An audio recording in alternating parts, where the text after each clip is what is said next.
नमस्कार मंडळी, कसे आहात सगळेजण. आज एक गंमत सांगतो. थोडं फिलॉसॉफिकल वाटेल पण महत्त्वाचं आहे बरं का. तर हल्ली अनेक लोक सुखाच्या शोधात असतात, पण खरं सांगू, सुख मुळात शोधायची नाही तर ओळखायची गोष्ट आहे असं मला वाटतं.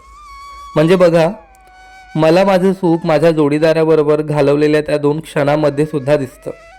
कामावरून कितीही कंटाळून आलो तरी लेकीबरोबर धुडगूस घालण्यात मला भारी सुख वाटतं. रोज मला माझ्या कुटुंबाला 2 वेळा पोटभर जेवायला मिळतंय, यातही मला भारी सुख वाटतं.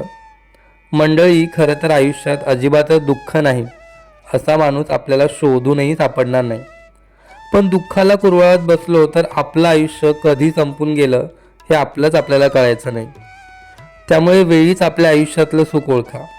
नसलेल्या गोष्टींचं दुःख करण्यापेक्षा असलेल्या गोष्टींचा आनंद घेऊया ना, आणि आपल्या कुटुंबाबरोबर आनंदी आणि सुखी राहूया. काय पटतंय का? पटत असेल तर कमेंट करून नक्की सांगा बरं का. चला, भेटूया उद्या. Bye bye.